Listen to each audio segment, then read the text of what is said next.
안녕하세요. 머니포커스 이승원입니다. 요즘 시장을 보면서 여러분들 좀 궁금하실 겁니다. 교과서적으로 설명이 되는 부분이 있고 그렇지 않은 부분도 상당히 많죠. 특히 올해 들어서 키워드는 전쟁, 물가, 미국 부채, 그리고 AI 투자까지 복잡합니다. 이 복잡한 돈의 흐름을 명쾌하게 설명해 주실 오건영 단장님과 함께합니다. 어서 오세요. 네, 안녕하세요. 네. 단장님, 오늘 그 머니포커스에서는 처음 모시게 됐어요. 사실 네네. 머니포커스 자체가 그렇게 오래된 프로그램은 아니기 때문에. 잘 부탁드립니다. 네, 그래서 제가 다른 프로에서 여러 번 봤는데, 네. 네, 오늘 이렇게 직접 만나게 뵙게 돼서 너무 감사드리고요. 반갑습니다. 불러주셔서 감사드립니다. 본격적으로 들어가기 전에 네. 책을 쓰셨다고 하는데요. 네네. 그 바쁜 와중에 무슨 책을 또 쓰신 겁니까? 네. 예. 이번에 이제 부의 갈림길이라는 책을 하나 좀 집필을 했는데요. 그냥 딱 보시면 느낌이 갈림길이라는 단어가 나오잖아요. 네. 요즘 시장은요, 특히 트럼프 2.0 시대가 열린 다음에 저는 이제 20년 넘게 마켓을 봤지만 뭐랄까요, 이 트럼프 2.0 시대를 보면서 여태까지 못 봤던 그런 여러 가지 현상들을 보면서 네. 뭔가 굉장한 혼란을 느끼더라고요. 그러면 갈림길이라는 게 그렇지 않습니까? 어디로 가는 게 좋을까? 네. 사실은 그걸 참 느끼기가 어렵거든요. 근데 이제 우리가 그러면 어떤 갈림길들이 있고 어떤 시나리오들이 기다리고 있을까? 그 정도는 제가 제시할 수 있지 않을까 싶어서요. 그래서 이제 부의 갈림길이라는 제목과 함께 5가지 갈림길에서 봐야 될 요인들을 좀 적어봤어요. 네. 그래서 이제 첫 번째 갈림길로는 지정학적인 리스크라는 갈림길을 하나 넣었어요. 네. 왜냐하면 요즘 가장 많이 물어보시는 게 이란 전쟁이 어떤 영향을 줄까요? 이걸 많이 물어봐 주세요. 그렇죠. 네. 그러니까 이제 저는 그렇게 생각해요. 만약 20년쯤 지나서 우리가 교과서에서 지금의 이 이란 전쟁을 바라보면서 우리는 어떤 얘기를 하고 있을까? 네. 그런 생각을 좀 해보게 되거든요. 네. 저는 생각보다 이 이란 전쟁이 거시경제죠. 물가라든지 금리라든지 환율이라든지 자산시장 전반에 미치는 영향이 상당히 좀 크지 않을까라는 생각이 들어서요. 네. 첫 번째가 지정학적인 리스크라는 갈림길, 요걸 하나 제시를 했고요. 두 번째 갈림길로 제시하고 있는 게 K자 양극화에 대한 얘기를 좀 적었어요. 네. 지금 보면은 이 K자 경제라는 게 있지 않습니까? 네. 이게 주식시장이 올라가고 부동산 가격이 뛰면은 사람들이 부자가 되느냐라고 할 때 우리는 이제 이런 얘기를 해볼 수가 있어요. 주식을 갖고 있는 사람, 부동산을 갖고 있는 사람은 너무 좋겠죠. 근데 그렇지 않은 사람들은 어려운 일이 벌어지잖아요. 네. 왜냐하면 부동산을 갖고 있지 않은 사람들은 주거비가 올라가는 문제가 생기는 거지 그렇죠. 않습니까? 네. 그러면 이런 상황에서 또 주가라든지 부동산 가격이 높으니까 이게 경기 과열 같은 걸 일으키면서 금리를 높게 유지해야 될 수가 있거든요. 네. 그러면 자산 가격도 높고 물가도 높고 금리도 높고 하면 자산을 갖고 있는 사람들이야 자산 가격이 오른 걸로 커버가 되지만 충분하죠. 자산이 네. 없는 사람들은 더 힘들어지지 않을까요? 그래서 과거부터요. 자산을 비롯한 인플레이션, 물가의 상승이 나타날 때는 어디든지 현물을 많이 갖고 있는 자산을 많이 갖고 있는 사람들과 그렇지 않은 사람들 사이에 부의 격차가 많이 벌어지는 현상들이 네. 과거부터 종종 관찰이 돼요. 네. 그래서 저는 이 K자 양극화라는 갈림길에 대해서 이제 두 번째로는 좀 적어봤고요. 네. 그다음 이제 세 번째로 볼 수 있는 게 연준 의장이 이제 교체가 됩니다. 그렇죠. 근데 이번 연준 의장의 교체는 생각보다 시사하는 바가 큰 것 같아요. 왜 그러냐면 우리는 파월 의장이라는 사람에서 케빈 워시라는 사람으로 바뀌게 되는데 항상 그런 말이 있는 것 같아요. 구관이 명관이다.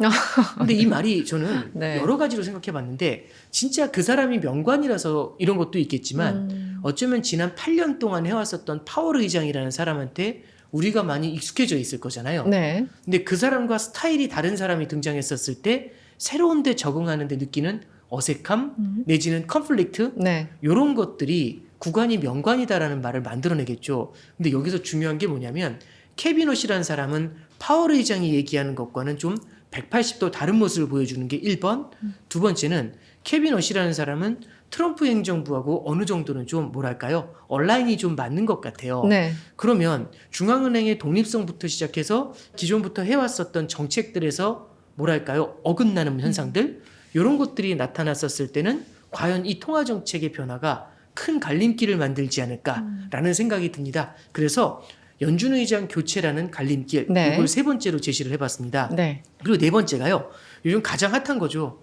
AI 혁명에 대한 얘기가 나오죠. 네. AI 혁명은요. 참 그런 것 같아요. 저처럼 거시경제를 보는 사람들은 작은 과학기술 하나하나의 어떤 변화 이런 것들은 크게 주목을 안 하는데 가끔씩 이런 게 있어요. 킬러 애플리케이션 같은 게 있거든요. 네. 그러니까 이런 거죠. 예를 들어 스마트폰 같은 것들 있죠. 이 스마트폰이라는 게 새로 등장을 했는데 전 세계 그 누구도 쓰지 않았던 거예요. 그럼요. 완전히 새로운 아이템이 등장한 거거든요. 예를 들어 시계가 새로 나왔다 그러면 여러 기존에 있던 시계들하고도 경쟁을 하겠죠. 그런데 스마트폰이라는 건 딱 새로운 거지 않습니까? 네. 그랬더니 아무도 지하철에서 다 신문만 보던 사람들이 갑자기 어느 순간에 1, 2년이 지나니까 모두가 스마트폰을 쓰죠. 그러면 한꺼번에 전 세계에서 거대한 수요가 생겨나지 않습니까? 그럼 이게 매크로 경제를 갖다가 바꾸는 경우들도 생겨요. 거시 경제를. 네. 근데 AI라는 거는 이런 스마트폰이라든지 과거의 인터넷 혁명 이상의 변화를 가져다 줄 수 있지 않을까라는 생각을 좀 해봤고요. 그래서 AI 혁명이라는 갈림길, 요거를 이제 4번째로 썼죠. 그리고 5번째가 요즘 우리나라 사람들도 해외 투자 많이 해요. 네. 그리고 지난 10여 년 동안 전 세계 성장의 중심에는 기술적인 측면에서도 그렇고 에너지의 관점에서도 그렇고 미국이라는 국가가 갖고 있는 패권이 가장 강했었던 것 같아요. 네. 그럼 우리는 계속해서 미국에 투자를 하는 게 맞냐? 아니면 미국 이외의 투자에 대해서도 고민을 해봐야 되냐? 이 미국 투자라는 갈림길도 마찬가지로 존재하게 되지 않을까요? 네. 그래서 지금 5가지 갈림길을 쭉 한번 말씀을 드려봤어요. 그래서 다시 한 번만 정리를 해드리면 지정학적인 리스크에 대한 말씀을 첫 번째 드렸고 네. K자 양극화, 연준 의장의 교체, AI 혁명, 그렇죠? 그리고 마지막으로 미국 투자에 대한 갈림길. 이 5가지가 어쩌면 지금 투자자들이 가장 그 갈림길에 서서 고민하고 있는 영역이 아닐까 싶어서요. 이 5가지를 좀 체계적으로 한번 좀 다루어 봤습니다. 알겠습니다. 책 읽기 전에 이미 확 정리가 된 듯한 느낌. 네네. 일단 개괄적으로 네네. 충분히 설명이 됐습니다.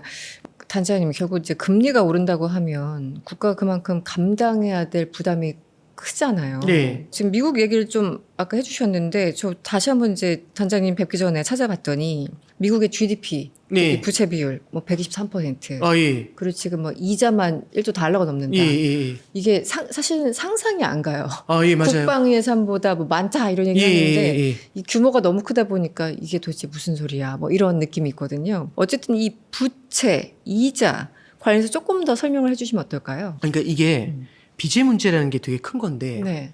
많은 분들이 이제 저한테도 질문하시는 것 중에 걱정하시는 게 이런 거예요. 지금 계속 빚으로 성장을 만들고 있잖아요. 그럼 빚으로 쌓은 탑인데 이 네. 빚이 어느 순간에는 한계에 도달하지 않겠어? 그러니까요. 라는 얘기인 거죠. 네. 근데 지금 미국의 국가 부채가 39조 달러거든요. 어마어마한 돈이에요. 40조 달러에 거의 이제 육박을 할 텐데 네. 그럼 이 문제가 해결이 될 거냐? 이 빚을 언제 갚냐? 이게 첫 번째 질문이죠. 빚을 갚을 방법이 없어 보이잖아요. 그런데 금리가 올라갈 때마다 이 얘기가 더 많이 나와요. 네. 왜냐하면 빚이 많은데 이자까지 높으면 이자 갚다 끝나잖아요. 그러면은 사실은 경기 부양을 하기 위해서 돈을 써야 되는데 이자 갚다 끝나면 그렇죠. 아무것도 할 수가 없지 네네. 않습니까? 그러면 이게 결국에는 거대한 부채 위기로 종결되지 않겠어? 이런 질문들도 좀 많이 받곤 해요. 근데 저는 이제 이렇게 생각을 해요. 첫 번째 바라볼 건 뭐냐면 빚이 얼마나 있느냐가 되게 중요한 건 맞아요. 네. 39조 달러가 있다. 이거 되게 중요하거든요. 네. 근데 하나 같이 보셔야 될 건 그러면 빚도 되게 중요하지만 얼마나 소득이 있느냐도 중요해요. 홍길동이라는 사람이 있는데 그 사람이 빚이 100억이 있어요. 아, 큰일 났어. 이럴 수 있는데 연봉이 100억이에요. 그럼 어떨까요? 괜찮죠. 예, 그냥 뭐 네. 이렇게 그냥 끝나잖아요. 그렇죠. 네, 네. 그럼 홍길동은 그럼 언제 긴장이 되냐? 연소득이 사라질 때. 그렇죠. 회사를 그만두게 돼서 연소득이 안 들어오게 되면은 이 100억이라는 빚이 갑자기 확 커지지 않을까요? 말씀드리고 싶은 건 우리는 빚 금액 자체를 봐야 되느냐, 부채 대비 소득을 같이 봐야 되느냐. 그러니까 네. 부채 대비 소득의 비율하고 부채 금액 자체를 볼 때 저는 부채 금액도 물론 중요하겠지만 부채 대비 소득의 비율이 더 중요하다고 봐요. 그러네요. 그럼 네. 얘를 국가로 가져와 볼게요. 그럼 지금 우린 국가 부채에 대한 얘기를 하고 있잖아요. 국가 부채가 크죠. 근데 만약 부채가 큰 만큼 성장이 강하면 어떨까요? 그럼 상쇄할 수 있네요. 그렇죠. 네. 그러면 잠깐 볼게요. 빚이 많아요. 그럼 빚을 갚아서 해결해야 되거든요. 가장 좋은 방법은 빚을 갚아야 되는데 빚을 갚아서 해결한다는 얘기는 자 볼게요. 빚을 내 가지고 돈을 주기 때문에 실물 경제가 돌아오고 성장이 나왔던 거예요. 네. 근데 빚을 갚으려면 결국에는 돈을 빨아들이게 되는 문제가 생기지 않습니까? 시중에서 돈이 사라지는 거예요. 네. 풀려나왔던 돈이. 그러면 실물 경제가 둔화가 될 수 있죠. 급격하게 빚을 갚다가 무너졌던 케이스가 일본이에요. 그래서 일본은 30년을 누워 있었거든요. 금리를 확 끌어올려서 빚 갚게 하려다가 망한 네, 네, 거거든요. 네. 그럼 30년째 누워 있으니까 어떤 사람들 야, 얘 30년 누웠어. 이거 보면 빚을 막 갚으려는 생각을 함부로 못 하겠죠. 그러네요. 그럼 빚의 네. 문제는 해결이 안 되지 않습니까? 앞서 말씀드린 것처럼 성장을 끌어올리는 방법이 있죠. 그러면 빚의 크기보다 빚이 늘어나는 속도보다 성장이 강해지는 속도가 더 크면 장기적으로 보면은 결국에는 부채 대비 성장의 비율이 더 커지게 되겠죠. 네, 부담이 네, 줄어들지 않겠습니까? 네. 이렇게 문제를 해결해요. 자, 그럼 우리 트럼프 행정부로 와볼게요. 트럼프 행정부는 지금 빚을 늘리고 있죠. 그런데 이 빚을 갚아서 해결할 생각이 없는 거죠. 그걸 딱 보면 답이 없어 보여요. 근데 이 사람들도 생각이 있겠죠. 네. 어떤 생각을 하냐면 성장을 강하게 키우겠죠. 네, 그러면 네. 성장이 더 강해지면 문제가 없지 않냐? 그래서 트럼프 행정부에서는 성장을 강하게 하려고 지금의 성장을 극대화하고 안 되면 미래의 성장을 땡겨와요. 네. 그게 빚을 내는 거죠. 네. 그리고 세 번째는 그래도 안 되면 다른 나라의 성장을 가져와요. 관세죠. 다른 나라에서. 예, 그렇죠. 이렇게까지 그렇죠. 해가지고 네. 붙이는데 네. 그럼에도 불구하고 이런 반론이 나올 수 있어요. 성장이 나오는 건 좋다. 근데 성장이 나오면 경기가 좋아지겠죠. 네. 수요가 늘어나겠죠. 물가가 올라가겠죠. 금리가 올라가겠죠. 그럼 금리가 올라간 만큼 부채 부담이 더 커질 수가 있죠. 그러네요. 그러면 성장이 나오는데 물가도 오르고 금리도 높아지면 결국에는 고금리와 고물가가 성장 자체를 억누를 뿐 아니라 이 높아진 금리가 부채를 더 강하게 하니까 네. 이 성장이 지속 가능하냐. 음. 이건 더 큰 문제가 될 수 있어. 이 네, 얘기가 네, 되거든요. 네, 네. 근데 이게 뭐하고 맞물리냐면 잠깐 볼게요. 생산성이 높아져서 성장이 강해져요. 성장은 강해지는데 물가는 낮죠. 그럼 금리를 낮게 유지할 수 있죠. 성장은 센데 물가도 안 높고 금리가 낮아요. 그럼 이 성장이 고물가와 고금리의 뒤통수를 맞지 않으니까 꽤 오래 갈 수 있겠죠. 그리고 금리가 낮으니까 부채의 부담이 그러네요. 상대적으로 네. 낮겠죠. 그러면 여기서 이 질문이 나와요. 미국은 뭘로 성장하고 싶을까? 답은 간단하죠. 생산성이 나오는 성장. 이걸 미국만 바랄까? 전 세계가 바랄까?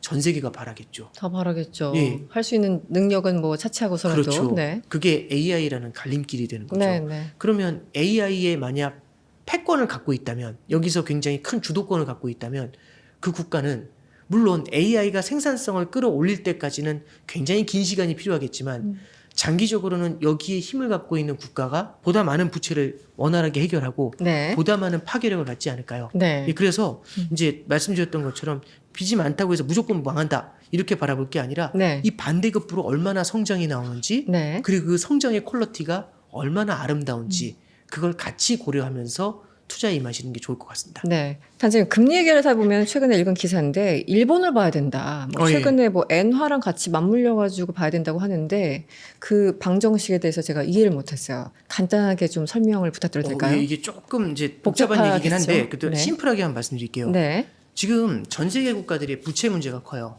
재정 적자가 심하거든요.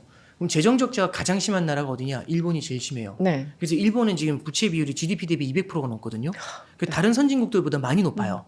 자, 그런데 이제 지금 다카이치 사나이 내각이 딱 들어온 다음에 뭐라고 했냐면 이 다카이치 사나이의 별명이 여자 아베라고 했어요. 네네. 그러니까 아베 신조 때는 돈을 막 뿌렸거든요. 재정 지출도 막 늘리고 이거 확장적 재정 정책이라고 해요. 네. 경기 부양을 위해서. 그래서 딱 여자 아베가 딱 등장했다고 하니까 다카이치 내각이 딱 들어오자마자 채권 시장이 난리가 났어요. 저 사람 엄청나게 돈을 쓸 거야. 재정 지출 늘릴 거야. 빚도 많은데. 네. 그때 금리가 한번 확 뛰었거든요. 그때 이제 다카이치 내각에서 뭐라고 했냐면 우리는 확장 재정이 아니라 책임 재정을 할 거야 이러더라고요. 저도 이게 무슨 소리야? 이랬거든요. 근데 네, 잠깐 네. 들어보시죠. 확장 재정은 돈을 쓰는 거예요. 네. 책임 재정은 돈을 쓰되 이 돈이 생산성이 나오는 데 돈을 써요. 그래서 신산업 같은데 AI 같은데 투자를 해요. 네. 그러면 새로운 산업이 만들어지겠죠. 네네. 그럼 여기서 일자리가 생겨나고 여기서 법인들이 수익을 내니까 법인세가 들어오고 개인 소득세가 들어오겠죠. 아, 네. 그러면 내가 돈을 쓴 게 새로운 세금의 세수를 확보하게 되잖아요. 네. 책임 재정이죠. 아. 확장 재정하고는 다른 반대편에 있는 거잖아요. 아주 타겟팅해서 돈 될 때만 그렇죠. 뿌리겠다. 약간 보수적으로 쓰겠다. 그렇게 아. 해가지고 안정시켰는데 이번에 이제 무슨 얘기를 하고 있냐면 다시 이제 유가가 올라가니까 이거 에너지 또 이게 가격도 올라가고 하니까 사람들 힘들어하니까 돈을 좀 써야 돼. 이런 얘기를 했죠. 그랬더니 네. 이거 확장 재정 아니야? 라고 하니까 여기에 대해서 제대로 답을 못한 게 있어요. 최근에요. 그러다 예, 그렇죠. 네. 그러면 채권 시장에서 무슨 생각을 할까요? 야, 그러면 답 없이 돈을 쓰다가 이 책임 재정도 아니네. 그랬더니 이제 일본의 국채 금리가 뛰거든요. 네네. 일본은 전 세계에서 금리가 가장 낮은 국가에 속하잖아요. 네. 그럼 일본에서부터 금리가 올라오죠. 들썩들썩. 그럼 다른 나라도 일본 때문에 금리가 같이. 밀려 올라오는 효과가 생기죠. 그래서 이제 일본발 금리 상승이다. 이제 이 재정 적자에 대한 문제가 일본에서부터 딱 터져 나왔고 다른 이제 재정이 어려운 국가들까지 같이 이제 네, 금리를 네. 밀어 올리는 동조화 현상 네, 네. 이런 게 나타났다고 해석하면 되겠죠. 그 일본을 보면은 그 다른 나라 약간 연쇄 반응까지 약간 가늠할 수 있는 네, 그렇죠. 그런 느낌이군요. 네. 워시 체제가 들어서면 어떻게 될 것인가. 네, 워시가 지명됐을 때 당연히 트럼프가 파월을 그렇게 공개적으로 모욕하고 비난하고 그래서 이제 퇴임한 파월 전 의장이 최근 한 스피치에서 이 독립성을 다시 한번 강조하면서 트럼프를 우회적으로 비판했는데요. 이제 워시 같은 경우는 뭐 여러 가지 평가가 있지만 미국 일부 언론에 따르면 그냥 상황에 따라서 변한다. 뭐 매파라는 사람들도 있고 비둘기파라는 사람들도 있는데 평가가 너무 많아가지고 정말 이 워시라는 사람이 어떤 입장을 갖고 있는지 솔직히 잘 모르겠어요. 저 같은 사람들은. 그런데 어쨌든 트럼프가 워시를 안 쳤다라는 거는 금리를 내리기를 원한다는 거지 않습니까? 그런데 네. 모든 상황이 지금 뭐 전쟁 때문에 그렇고 인플레이션 상황에서 금리를 내릴 수 없을 텐데 네, 6월에 FOMC 네네. 열리면은 이거 쉽지 않을 것 같아요. 워시 입장에서는 중간에 끼어가지고 트럼프 눈치도 봐야 되지, 시장 눈치도 봐야 되지, 굉장히 복잡한 심경일 네. 것 같아요. 그래서 이 JP 모건에서 신임 연준 의장을 가리켜서 나홀로 집의 주인공 같다, 뭐 이런 표현을 썼어요. 네. 네, 어떻게 전망하세요? 저는 굉장히 적절한 비유라고 생각을 하고요. 네, 네. 이제 굉장히 난이도가 높을 때 들어온 거죠. 그렇죠. 앞에 제가 그 연준 의장의 교체라는 갈림길을 말씀드렸잖아요. 거기서 이제 드렸던 말씀이 구관이 명관이다라는 얘기를 해드렸잖아요. 네. 어쩌면은 새로운 사람, 새로운 체제, 새로운 사상 이런 걸 갖고 있는 사람이 들어오는데 하필이면 상황도 역대급 난이도라는 거죠. 이게 지금 연준이 처해 있는 상황이 생각보다 많이 복잡해요. 네. 일단 왜 그러냐면 이런 게 있습니다. 성장하고 물가가 있어요. 두 가지를 같이 봐야 되는데 문제는 정부는요 성장을 좋아해요. 그럼요. 근데 네. 중앙은행은 물가를 잡으라고 해요. 그러면 중앙은행은 물가를 잡으려면 너무 과열되는 성장을 만들면 안 돼요. 근데 정부 입장에서는 성장이 탓하는 게 아무래도 좋아요. 트럼프 행정부 입장에서는 성장을 강하게 만들고 싶고요. 네. 중앙은행 입장에서는 물가를 안정시키고 싶어요. 근데 지금 보니까 미국의 실업률이요. 역사적으로 꽤 낮은 편이에요. 네. 실업률이 낮다는 얘기는 실업자가 많지 않다는 거니까 미국의 성장이 탄탄하다는 거잖아요. 근데 미국의 물가를 보면은 연준의 목표치가 연 2%거든요. 네, 네. 2% 물가 목표를 지금 5년째 넘어 있어요. 그러면 이 물가가 너무 높잖아요. 중앙은행이 얘기하는 거예요. 연준이 이거 물가가 높으니까 금리를 내리면 안 돼. 금리 올려야지. 딱 이렇게 얘기하는 거예요. 그랬더니 트럼프 행정부에서 얘기하는 거죠. 왜 그렇게 생각하냐고. 지금 성장이 실업률이 낮아 보이지만 그런 게 아니라고. 네. 실업률이라는 건 항상 과거 히스토리를 보면 이래요. 되게 과열이 돼 있을 땐 좋아 보이지만 이 네. 과열이 확 식어버리면 네. 실업률이 굉장히 낮다가 갑자기 확 올라가는 문제가 생기거든요. 네. 그래서 이거 한 번 무너지면 걷잡을 수 없이 무너지는 거니까 이럴 때 무너지기 전에 금리를 살짝 낮춰주면서 예방적으로 이게 무너진 걸 막아줘야 돼. 네. 이렇게 얘기하는 거죠. 해석 전쟁이군요. 그렇죠. 그러니까 네. 이제 중앙은행에서 연준이 하는 얘기가 그건 그렇지만은 물가도 높잖아. 그랬더니 물가 걱정하지 말라고. 지금 관세를 부과해서 물가가 일시적으로 올라온 거지. 관세라는 건 잠깐 보면 네. 자 보세요. 물가 지수라는 건 작년 대비 올해 몇 프로 올랐어 이거잖아요. 네, 네. 그렇죠? 그러면 이제 올해는 관세 때문에 물가가 오르겠죠. 그럼 내년에는 어떻게 될까? 관세가 매년 관세를 끌어올리진 않잖아요. 네, 그렇죠. 그럼 올해 올리고 나면 올해 상승 효과 때문에 음. 내년에는 이게 사라지잖아요. 관세 네, 효과가. 네, 네. 그럼 내년에는 물가가 안정이 되겠죠. 네, 네. 그러니까 올해 올라가는 물가 그 관세 때문에 물가가 일시적으로 뛰는 건데 그걸 왜 이렇게 민감하게 반응해 하면서 정부가 중앙은행한테 얘기하는 거죠. 연준한테. 숫자로 봤을 때 어쨌든 전년 대비기 그렇죠. 때문에 뭐 기저효과 등등 해서 그렇죠. 어쨌든 숫자로 보면은 이렇게 높아지지 않을 거야라는 논리를 네, 세운다는 그렇죠. 거죠. 그게 맞다는 게 아니라 그런 주장을 정부에서 한다는 말씀이신 네, 거죠. 그렇죠. 그럼 네. 잠깐 정리해 보면 이거예요. 연준의 입장은 지금을 바라보니까 네. 지금은 실업률이 낮으니까 성장은 괜찮고 물가는 높으니까 물가는 문제니까 금리 올리자 이거고 트럼프 행정부에서는 답답한 사람들 이거죠. 답답한 사람들이라고 하는 이유는 뭐냐면 이거 봐라. 이 성장은 급격히 악화될 수 있고 물가라는 건 일시적으로 올라온 거니까 내려갈 텐데 네, 지금 네. 물가를 봐야 돼 성장을 봐야 돼 이런 얘기죠. 그래서 금리 내리라고 이제 이런 얘기를 한 거죠. 그랬더니 이제 연준에서 하는 얘기는 또 이런 반론을 해요. 지금 연준이 물가 목표를 넘어선 게 2%를 넘어선 게요. 네. 21년 3월이에요. 21년 3월 코로나 때. 네, 그렇죠. 네네. 21년 3월 달에 2%를 넘었거든요. 지금이 26년 6월이잖아요. 네. 그럼 5년 3개월 지났죠. 그러네요. 5년 3개월 동안 2%로 못 들어가고 있어요. 음. 그러면 연준 입장에서 그거죠. 봐라. 이렇게 되면 연준에 대한 신뢰도가 뭐가 되겠냐. 1번. 두 번째는 이렇게 물가가 높은 상태가 장기화가 되면 인플레이션이 고착화된다. 이 얘기를 해요. 고착화라는 건 고질병이거든요. 네. 고질병에 대해서 말씀드리면 치료하기도 쉽지 않은데 문제는 언제든 재발해요. 그러면 이게 한번 걸리면 답이 없거든요. 네네. 그럼 오히려 나중에 이 고착화된 고질병을 치료하기 위해서 엄청나게 금리를 올려야 될 수도 있어. 이런 얘기를 하면서 이게 고질병이 되는 걸 하루빨리 막아야 돼. 네. 이렇게 또 얘기하면서 반론을 하는 거죠. 그랬더니 이제 트럼프 행정부에서 얘기하는 건 답답한 사람들 또 이러면서 시작을 해요. 네. 그래서 하는 얘기가 연준은 과거의 세계에 갇혀 있다라고 얘기하면서 네. 비유를 드는 게 이거예요. 일단 케빈 허시하고 딱 만나 있는데 케빈 허시는 그린스펀이라는 90년대 연준 의장을 되게 좋아하나 봐요. 네. 그 얘기를 되게 많이 하는데 이런 거죠. 90년대 중반에요. 이 미국 경제가 좀 좋아지기 시작하는 거예요. 네네. 그랬더니 이제 미국 FOMC 그 연준의 FOMC 하는 위원들이 미국 경제 올라온다고. 네. 이렇게 성장이 올라오면 필연적으로 물가가 올라온다. 금리 미리 올려서 인플레이션을 제압하자. 딱 이렇게 그린스펀한테 얘기하니까 그린스펀이 노 이렇게 한 거예요. 지금 그럴 때가 아니야. 네. 지금 이거는 물가가 올라오지 않는 아름다운 성장이야. IT 혁명을 통한 생산성의 개선이야. 이런 관점에서 바라봐 준 거죠. 네. 그린스펀이 맞았어요. 다 틀리고 혼자 맞은 거죠. 네. 그래서 그린스펀을 마에스트로라고 얘기하는 거죠. 그럼 잠깐 보세요. 이게 뭐냐면 IT 혁명을 통해 가지고 생산성의 개선이 되잖아요. 네. 그럼 생산성이 개선된다는 건 이렇게 생각하시면 돼요. 예를 들어서 제가 1,000원을 투입해 가지고 물건을 만드는데 옛날에는 10개를 만들었어요. 그럼 개당 생산 원가가 100원이죠. 네. 그러면 제가 마진 10%를 붙이면 110원에 팔아야 돼요. 네. 근데 이게 1,000원을 들였는데 100개가 생산이 되는 거예요. 분업을 했더니 막 사람들이 잘 만들어가지고 100개가 생산이 됐어요. 그러면 개당 생산원가 10원이죠. 그럼 마진 10% 붙이면 11원에 팔 수 있죠. 그러면 전자는 생산성이 낮을 때는 110원에 팔았지만 네. 생산성이 높을 때는 11원에 팔죠. 네. 또 뭐가 바뀌냐면 11원에 팔잖아요. 그럼 싸니까 사람들이 더 사요. 더 산다. 그럼 매출이 늘잖아요. 네. 그럼 성장도 세져요. 네. 자, 그럼 직관적으로 볼게요. 성장이 강해졌죠. 생산성이 높아지니까. 근데 물가가 내려갔죠. 그래서 생산성의 개선을 동반한 성장은요. 물가의 안정을 가져올 수 있어요. 그래서 그린스펀이 그걸 바라봤다는 거죠. 그래서 이제 얘기하는 게 미국의 재무장관이 베센트라는 분이에요. 네네. 그 사람이 연준은 너무 과거의 어떤 장막 속에 gat혀 있는 사람들이야. 생각을 좀 바꿔야 될 것 같아. 시대에 따라 좀 그렇죠. 생각을 바꿔야 되는데. 그리고 이런. 이 아이디어를 네. 많이 따라와 주는 사람이 케빈 허시인 거예요. 케빈 허시는 그린스펀에 대한 얘기를 수시로 했거든요. 네네. 그래서 이제 케빈 허시는 이 방금 전에 말씀드렸던 AI 혁명이라는 걸 연준 FOMC에서의 정책하고도 연결시키려는 모습을 좀 보이게 될 것 같다. 이렇게 이제 볼 수 있는 거죠. 그러니까 생산성을 엄청나게 높일 거니까 과거 그린스펀이 봤던 것처럼 네네. 그렇게 물가 걱정 안 해도 된다라는 주장을 할 것이다. 네네, 지금 그렇죠. 그런 입장이다. 네. 그럼 나홀로 지배에 대해서는 어떻게 보세요? 이게 주변에 자- 편이 없습니까? 예, 그런 그렇죠. 불구하고. 이게 얘기가 좀 길어지는 게 네. 나홀로 집엔 또 아군도 없잖아요. 그렇죠. 똑같이 이름도 혼자 케빈이죠. 뭔가. 그죠? 네. 그런. 예. 근데 이제 케빈이 그때 이제 이름 케빈 맞을 네, 거예요. 그죠? 맞아요, 맞아요. 근데 이제 케빈이 집에 보면 아군이 아무도 없잖아요. 네. 그럼 연준에 아군이 있어야 되는데 문제는 연준에 있는 위원들의 생각이 다 달라요. 예를 네, 들어볼게요. 네. 지금 어떤 생각을 하고 있냐면 이 생산성에 대한 얘기도 조금 달라요.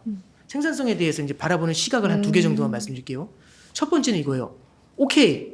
AI 혁명이 일어나가지고 물가 생산성이 높아져서 물가 안정시킨다. 콜 좋다. 그런데 그럼 AI 혁명이 언제 일어나니? 이거예요. 혁명이 일어나려면 일단 데이터 센터를 있는 대로 때려 넣어야 그렇죠, 되잖아요. 그렇죠. 그럼 데이터 센터를 있는 대로 짓는 과정에서 사람에 대한 채용도 필요하죠. 두 번째는 투자도 엄청 늘어나야 되고 센터를 짓는 과정에서 원자재도 엄청 쓰겠죠. 전기도 엄청 먹고. 그렇죠. 네. 그럼 물가가 어떻게 될까요? 계속 올라가겠죠. 올라간다. 그리고 자금을 빨아들이니까 금리가 높아지겠죠. 그럼 경기 과열이 될 수 있잖아요. 그렇죠. 그럼 AI 혁명은 뒤의 얘기인데 네. 앞에서는 오히려 경기 과열과 물가의 상승과 금리의 상승을 바라볼 수 있는 거 아니야? 이 얘기를 연준 위원들이 하는 거죠. 되게 설득되는데요. 그렇죠. 그러니까 들어보면 그러네. 이렇게, 그러니까 이거 들으면 일로 딸려가고 저거 들으면 이렇게 딸려와요. 네네네. 두 번째 말씀드리면 이거는 연준 위원 중에 굴수비라는 분이 있어요. 시카고 연은 총재인데 이분이 되게 스마트해요. 네. 저도 처음에 저같이 이제 멍청한 사람들은 그 사람이 얘기하잖아요. 이게 뭔 소리야? 이렇게 되면서 막 세 번 읽어야 이해가 돼요. 그런 이제- 사람도 있어요. 네. 네네. 이분이 뭐라고 얘기를 하냐면 이거예요. 이게 90년대하고 다르다. 90년대를 잘 생각해보자 이거예요. 90년대라면 잠깐 가보면 아까 그 얘기했죠. 생산성 이게 뭐냐면 성장이 좋아지니까 네. 물가가 오른다. 위원들은 다 그래서 물가 오른다고 했는데 그린스펀이 노 했잖아요.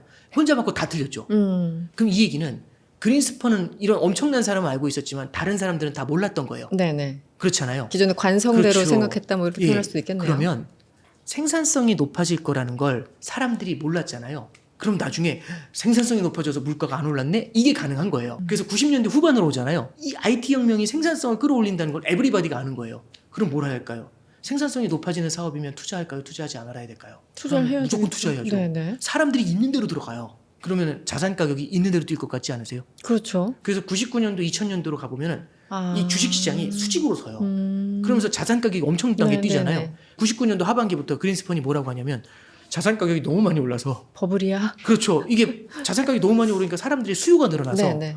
이 수요가 늘어나니까 물가가 오르다. 그래서 어쩔 수 없이 금리 올려야 돼서 99년도 하반기에는 그린스펀도 기준금리를 인상하면서 대응하기 시작해요. 네. 그럼 이게 차이가 뭐냐면 90년도 중반에는 노노라고 할 때는 에브리바디가 모르고 그린스펀만 알았잖아요. 후반부에는 에브리바디가 알았죠. 이게 가장 큰 차이예요.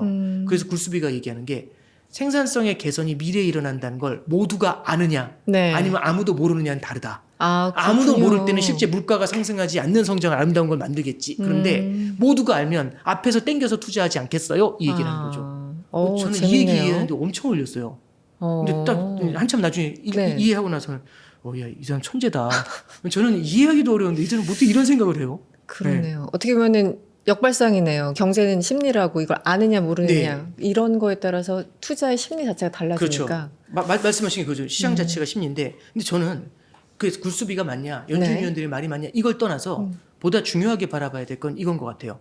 연준 위원들 내에서도 서로 다른 얘기를 하고 있다는 거죠. 의견 차이. 네, 예, 그렇죠. 말 그대로. 네. 그러면 트럼프는 금리를 내리길 바래요. 그럼요. 시장에서는 어떻게 되지 하면서 의구심 섞인 눈으로 바라봐요. 불안해하고 있죠. 네. 연준 위원들은 말을 안 들어요. 네. 그러면 케빈하고 비슷하지 않나요? 그럼 약간 그러네요. 나홀로 나홀로 연준에 집에. 있는 거니까요. 네. 예, 그래서 그런 생각들이 아마 저는 그저 기사에서 담겨 있는 것 같고요.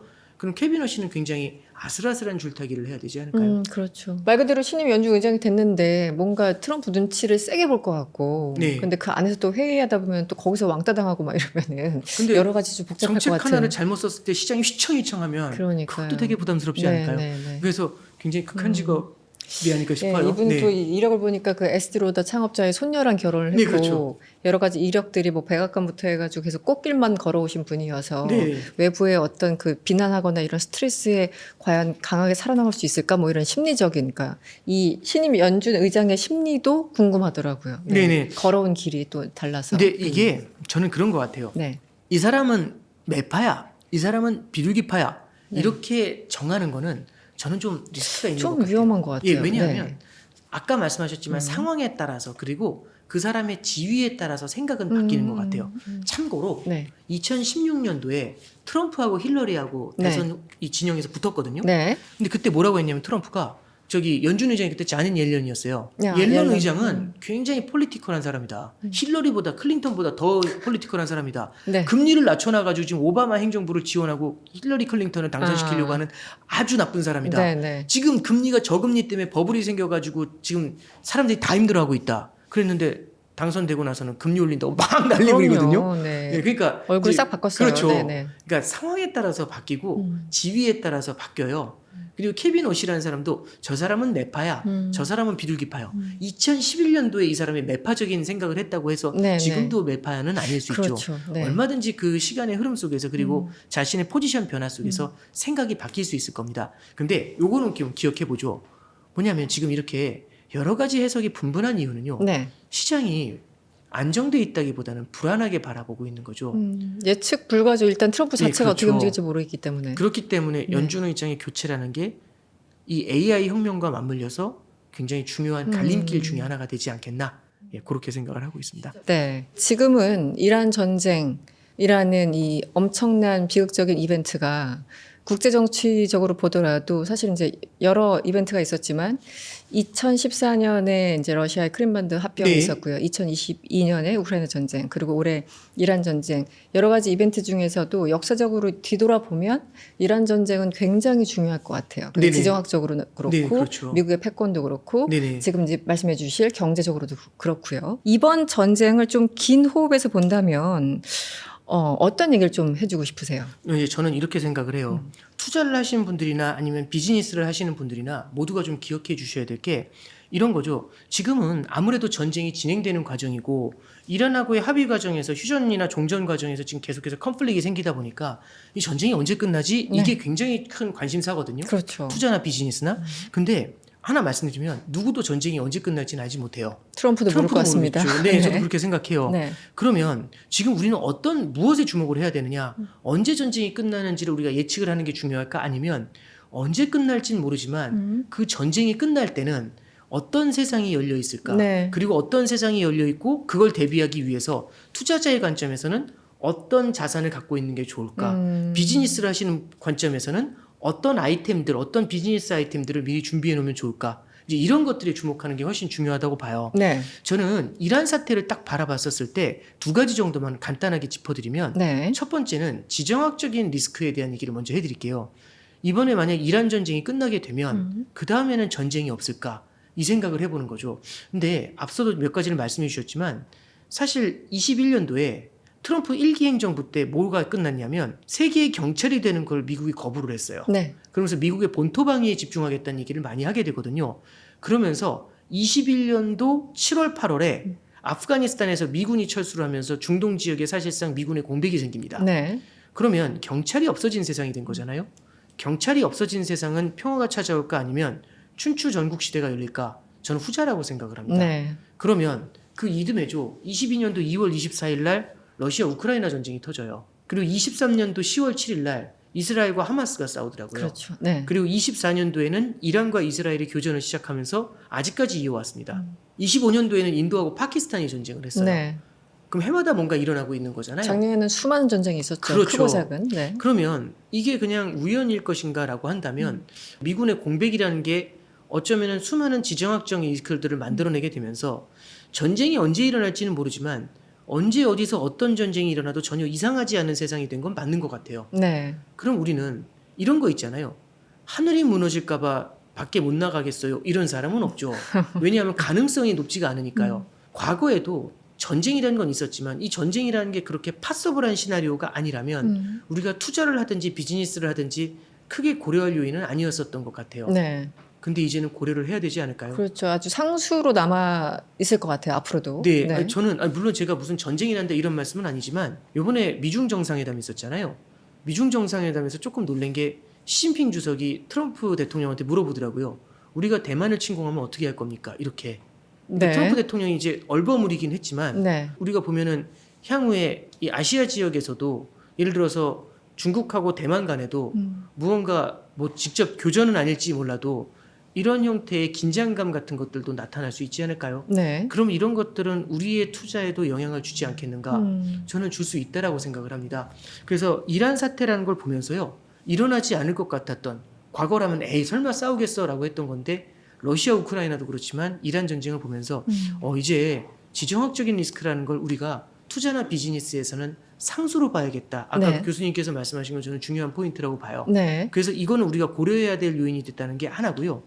다른 하나는 이 부분을 좀 주목해 봤으면 좋겠어요. 뭐냐면 이번에 이제 전쟁을 하고 있잖아요. 그럼 전쟁이 끝나면 한번 잠깐 생각을 해보죠. 전 세계가 전쟁이 끝났을 때는 어떻게 움직이게 될까? 네. 지금 우리나라는 중동 에너지에 대한 의존도가 상당히 높은 편이에요. 근데 만약 전쟁이 끝나잖아요. 여러 가지 변화가 있을 겁니다. 그 중에 하나는요. 기름값에 대한 얘기부터 해보죠. 네. 다들 그 얘기는 해요. 저도 동감하는 건 전쟁이 끝나면 국제 유가가 어떻게 될까요? 저도 내려올 것 같아요. 지금보다 굉장히 높아진 유가가 지금보다 내려올 것 같거든요. 근데 질문을 조금 바꿔보죠. 전쟁이 끝나면 유가가 내려올까요? 이게 아니라 전쟁이 끝나면 국제 유가가 전쟁 이전의 수준으로 돌아갈까요? 라고 네. 질문해보죠. 네. 전쟁 이전의 국제 유가가 60달러 수준이었어요. 1배럴에. 이게 120달러까지 갔다가 네. 지금 90에서 100달러 언저리에서 왔다 갔다 하거든요. 그럼 전쟁이 끝나면 90에서 100달러 언저리에 있었던 국제 유가가 내려오는 거 가능하겠죠.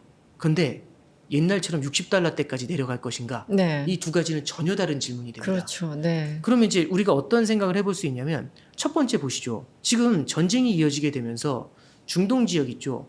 이란뿐만 아니라 카타르도 그렇고 사우디도 그렇고 UAE도 그렇고 에너지 정제라든지 가스 시설 같은 게 많이 파괴가 됐어요. 네. 특히 카타르의 그 에너지 가스 시설 같은 경우는 많이 파괴가 그렇죠. 됐거든요. 엄청 피해를 많이 봤죠. 그렇죠. 네. 그럼 전쟁이 끝나면 여기서 다시 옛날처럼 에너지를 뿜어낼 수 있겠느냐?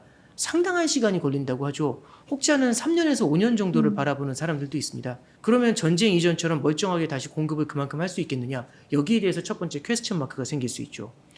두 번째는요. 지금 통행료에 대한 얘기까지 나와요. 호르무즈 네. 통행료. 네. 호르무즈 통행료하고 맞물려 가지고 하나만 더 말씀을 드리면 지금 이란은 전 세계의 가장 중요한 초크 포인트라고 할 수 있는 호르무즈를 막았지 않습니까? 네. 이 호르무즈를 막았을 때 이 전 세계가 얼마나 힘들어하는지를 봤잖아요. 이게 먹히네라는 생각을 하지 않았을까요? 그럼요. 예. 지금 하고 있죠. 그러면 네네. 이제 예를 들어 전쟁이 끝나요.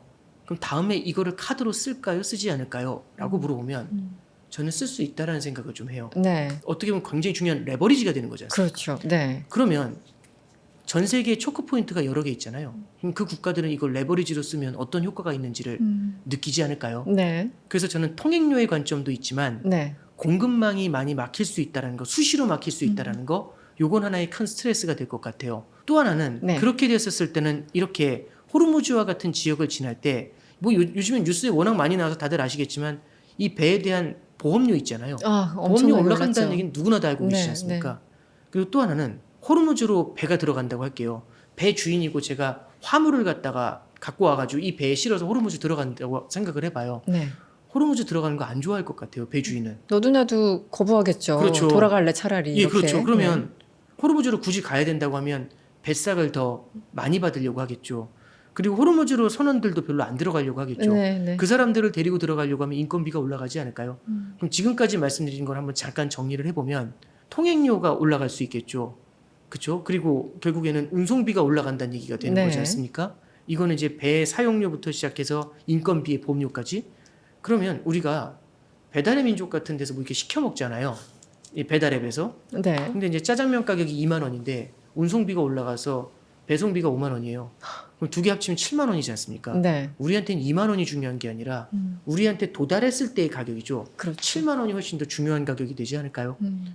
그럼 그 얘기는 과거 레벨보다 높은 유가가 꽤 오래 유지가 되지 않을까? 네. 그런 생각을 좀 해보게 돼요. 네. 그러면 이란 사태를 딱 겹치게 되면서 결국엔 중동산 에너지의 가격 자체가 올라가게 되잖아요. 네. 그리고 또 하나는 중동산 에너지의 공급이 언제든 막힐 수 있다는 생각이 들면 다른 지역에서 에너지를 조달하려고 하지 않을까요? 네. 그러면 이 대표적인 케이스가 저는 산업통상부 장관의 그 인터뷰에서 좀 느꼈던 게 어떤 얘기가 나오냐면 비중동산 에너지를 갖다가 끌어당기는 걸 고민해야 된다 이 얘기를 해요.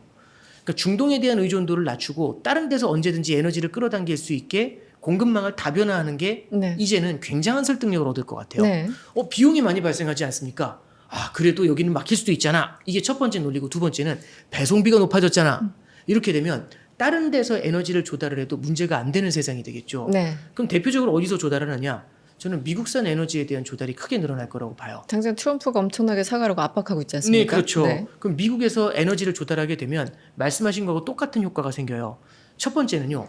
미국산 에너지를 사게 되면은 우리가 에너지 공급원을 다변화할 뿐만 아니라 우리가 지금 대미 무역 흑자가 커요. 네. 대미 무역 흑자가 크니까 트럼프가 굉장히 많은 압박을 하잖아요. 이 무역 적자를 줄이라고. 무역 적자를 줄이는 방법은 두 가지가 있어요. 첫 번째는 미국에 수출을 안 하는 방법이 있습니다. 네. 근데 미국에 수출을 안 하면 너무 우리 힘들어질 것 기업들, 같잖아요. 너무 힘들죠. 우리는 그렇죠. 수출을 먹고 사는 나라인데. 그렇죠. 네. 그러면 두 번째 방법은 뭐냐면 미국 걸 뭔가를 사줘야 돼요. 그럼 뭘 사줄까? 답이 나왔잖아요. 에너지를 사야죠. 그러면 미국산 에너지를 우리는 끌어당기게 되잖아요. 네. 근데 여기서 또 하나 퀘스천 마크가 생깁니다. 뭐냐면 우리나라만 그럴까? 지금 일본도 대만도 독일도 이런 국가들 있잖아요. 제조업 국가들. 미국한테 무역 흑자를 기록하고 있는 국가들 있죠. 이 국가들이 중동이 아니라 미국에서 에너지를 땡길 것 같지 않나요? 네. 그럼 교수님께서 미국의 에너지 기업이에요. 근데 이 국가들이 다 전화해서 여기서 에너지 땡기려고 해요. 그럼 에너지를 싸게 파시겠습니까? 비싸게 가격을 파시겠습니까? 당장 올리겠죠. 네. 네. 그럼 이걸 다 정리하면 네. 과거보다 에너지 가격이 높지 않을까요? 또 하나는 에너지를 갖고 있는 국가들의 교섭력이 높아지지 않을까요? 그쪽의 레버리지가 훨씬 더 예, 강해지죠. 그렇죠. 네. 조금 더 나가서 조금 과하게 표현하면 자원부국들의 갑질도 시작될 수 있지 않을까요? 충분히 그럴 수 있겠죠. 네. 네. 그러면 어쩌면 2012, 13, 14년에요. 미국에서는 쉐일 오일이라는 게 이제 그때부터 발전을 했죠. 그러면서 쉐일 오일을 통해 가지고 에너지가 쏟아져 나왔어요. 금융위기 이후에 실물 경기가 망가져 가지고 실물 경기에서 수요가 적었거든요. 그 상태에서 쉐일 오일로 에너지의 공급이 늘어난 거예요. 수요는 없는데 공급이 늘어나니까 에너지 가격이 계속 떨어졌겠죠. 네. 그래서 2010년대에는 에너지 가격이 굉장히 낮았고요. 네. 2016년의 어느 날에는 국제유가가 배럴당 26달러를 찍었고요. 26달러를 네, 찍었었던가요? 그렇습니다. 제가 완전 잊고 있었던 숫자네요. 네, 2016년도 2월이었고요. 아. 그 다음에 두 번째는 2020년도 3월이었죠. 코로나의 한복판에는 원유 선물 가격이 마이너스까지 내려간 적도 있습니다. 그때 또 수요가 너무 그렇죠. 이제 확 완전히 꺾이니까. 수요가 증발해 버리니까요. 네네. 그러면 2010년대를 우리는 뭘로 기억하냐면 저성장, 저물가, 네. 저금리의 시대라고 기억을 해요. 네. 그리고 거기 중심에는 에너지 가격이 낮게 유지가 됐었던 기억이 있는 거죠. 근데 이제는 어떨까요? 이란 전쟁이라는 건 무언가 그런 데 변화를 주지 않을까요? 그래서 러시아 우크라이나 전쟁하고 이란의 전쟁이라는 거는 공급망에 대한 불안과 함께 자원 부국의 힘을 끌어올려주고 네. 에너지 가격을 높이는 요인이 돼요. 네. 역사를 바라보다 보면요. 연속하고 단절이라는 게 있습니다. 네. 어떤 이벤트가 있는데도 과거에서 이어져 왔던 흐름이 그 추세가 그대로 이어지면 연속이겠죠. 근데 이어오던 게 무언가 갑자기 다른 변화를 나타내게 되면 네. 이런 건 단절이겠죠. 그래서 저는 이번에 이란 전쟁을 만약에 20년 후에 되돌아보잖아요. 그러면 지금까지 흐름하고의 변화를 좀 볼 수 있지 않겠는가 그런 생각을 하고요. 그럼 그 이전이 디플레이션의 시대였다면 네. 그 이후는 인플레이션에 대한 우려가 커지지 않을까 생각을 네. 하게 됩니다. 네. 요즘 금리 얘기를 참 많이 합니다. 네. 네. 이게 다 연관되는 거지만 전쟁이 터지면 여러 가지 공급이 안 되고 다 가격들 올라가고 인플레이션 문제가 있죠. 네네.